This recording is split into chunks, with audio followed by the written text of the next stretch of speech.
Hello and welcome. अगला question है हमारे पास, what are the effects of judicial separation and when can the decree of judicial separation be rescinded. तो ये question basically दो parts में है हमारे पास। पहले हमें इफेक्ट्स बताना है, फिर बताना है डिक्री कब रिसाइंड हो सकती है। आंसर हम स्टार्ट करेंगे इंट्रोडक्शन से। इंट्रोडक्शन में हम थोड़ा सा जुडिशियल सेपरेशन के बारे में बताएंगे। इसमें आ गया हमारे पास की जो सेक्शन 10 है हिंदू मैरिज एक्ट 1955 का, वो डील करता है जुडिशियल सेपरेशन के साथ। जुडिशियल सेपरेशन एक स्टेट है रिलेशंस की हस्बैंड और वाइफ के बीच में, जहाँ पे वो कोई ऑब्लिगेशन के अंडर नहीं है कि वो साथ में रहें और परफॉर्म करें मैरिटल ऑब्लिगेशंस एक दूसरे के साथ। ये जो है एक टेम्परेरी सस्पेंशन है मैरिटल राइट्स का स्पाउसेस के बीच में, जो कि रिजल्ट है डिक्री का जो पास की जाती है कोर्ट के द्वारा। फिर आ गया हमारे पास इफेक्ट्स क्या है जुडिशियल सेपरेशन के, जो हमारे पास मेन कंटेंट है आंसर का। इसमें आ गया एक बार डिक्री जो है जुडिशियल सेपरेशन की वो पास हो जाती है, उसके फॉलोइंग इफेक्ट्स हैं। पहला आ गया कि जो मैरिज है वो डिसॉल्व नहीं होती है, लेकिन हस्बैंड और वाइफ जो है बाउंड नहीं है कि वो साथ में रहें, और जो भी म्यूचुअल राइट्स हैं और ऑब्लिगेशंस हैं जो अराइज होते हैं एक मैरिज से, वो सस्पेंड हो जाते हैं। सेकंड आ गया इसमें हमारे पास, ये जो है प्रिवेंट नहीं करता है पार्टीज़ को कि वो रिज्यूम करे कोहैबिटेशन और साथ में रहें एज हस्बैंड एंड वाइफ, जैसे कि वो पहले करते थे, बिना जो है मैरिज सेरेमनी के। दोबारा जो है मैरिज सेरेमनी करने की ज़रूरत नहीं है, वो जो है रिज्यूम कर सकते हैं कोहैबिटेशन, कोई जो है यहाँ पे ऑब्स्ट्रक्शन नहीं है। तीसरा आ गया, एक जो स्पाउस है वो दूसरी शादी नहीं कर सकता है किसी और पर्सन से, अदरवाइज वो जो पर्सन है उसको पनिश किया जाएगा बाइगैमी के लिए। फोर्थ आ गया, ये जो है एंटाइटल्ड हो जाते हैं मेंटेनेंस के लिए अंडर जो 25 है एक्ट का।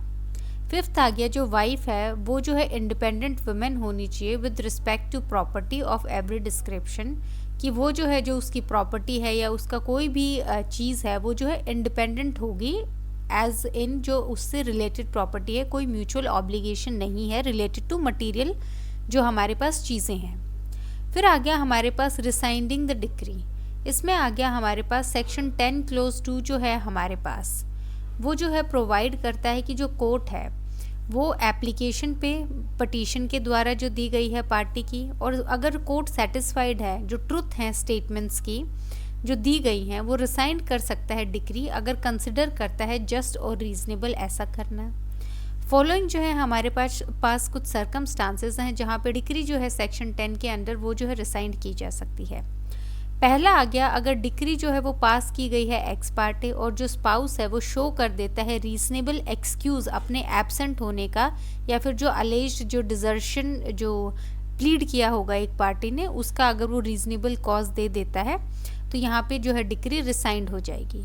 दूसरा आ गया, अगर पार्टीज़ जो हैं वो रिज्यूम कर लेते हैं कोहैबिटेशन, मतलब वापस से एक दूसरे के साथ रहना शुरू कर देते हैं। इसमें हमारे पास जो थर्ड पॉइंट है वो आ गया, अगर ऑपोजिट पार्टी वो कंडोन कर देती है ऑफेंस को, मतलब वो जो है समझौता कर लेती है जो ऑपोजिट पार्टी के साथ। इसमें आ गया, अगर ऑपोजिट पार्टी सेटिस्फाई कर देती है कोर्ट को कि वो जो है विलिंग है रहने के लिए एज हस्बैंड और वाइफ, और एक्ट करेगा बोनाफाइड मैनर में, मतलब सही एक्ट करेगा। फिफ्थ आ गया, अगर ऑपोजिट पार्टी जो है अगर उसको कोई वनरल डिजीज़ थी तो उससे उसको जो है वो ट्रीटमेंट मिलके वो ठीक हो गया है, या फिर अगर वो अनसाउंड माइंड का था तो उससे ठीक हो गया है, और जो पटिशनर है वो स्टिल रिफ्यूज़ कर रहा है कोहैबिट करने के लिए उसके साथ, तो यहाँ पे जो है डिक्री रिसाइंड हो जाएगी। फिर आ गया कंक्लूजन हमारे पास, जुडिशियल सेपरेशन जो है वो प्रोवाइड करता है एक ऑल्टरनेटिव डिवोर्स से, जो कि फ़ाइल किया जा सकता है किसी भी टाइम पे मैरिज के बाद। अगर पार्टीज़ जो है मैरिज की वो खुश नहीं है अपनी शादी में, तो वो प्रे कर सकते हैं जुडिशियल सेपरेशन के लिए और मेडिटेट कर सकते हैं अपने रिलेशनशिप पे। ये प्रोवाइड करता है टाइम और पार्टीज़ को देता है कि वो रीथिंक दोबारा सोच सके अपने फैसले के बारे में और रिकंसाइल कर ले एक दूसरे के साथ। ये जो टूल है ये प्रूव हुआ है रिस्टोर करने के लिए जो पीस है, जो ब्रोकन फैमिलीज़ हैं उनके बीच में, और मेंटेन करने में जो पॉयसनेस है जो इंस्टीट्यूशन है मैरिज की उसके। तो इसमें कंक्लूजन में बेसिकली हमने जो है जुडिशियल सेपरेशन की एडवांटेजेस या फिर थोड़ा सा ये बताया है कि डिवोर्स का ऑल्टरनेटिव और डिवोर्स से बेटर है।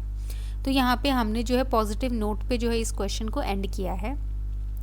बाकी जो है इस क्वेश्चन में 2-3 बातें ध्यान रखने वाली हैं। पहला यही कि 10-15 मार्कर में हमने जो है क्वेश्चन किया है, लेकिन ये कभी 10-15 मार्कर में नहीं आएगा। इस क्वेश्चन में हमने 2 पार्ट्स किए हैं। पहला आ गया हमारे पास इफेक्ट ऑफ जुडिशियल सेपरेशन, दूसरा आ गया हमारे पास रिसाइंड कब कर सकते हैं डिक्री को। तो ये दोनों के दोनों पार्ट्स जो हैं आपके पास 5-5 मार्क्स में हो सकते हैं। मैंने जो है दोनों को क्लब कर दिया है, दोनों क्वेश्चंस को।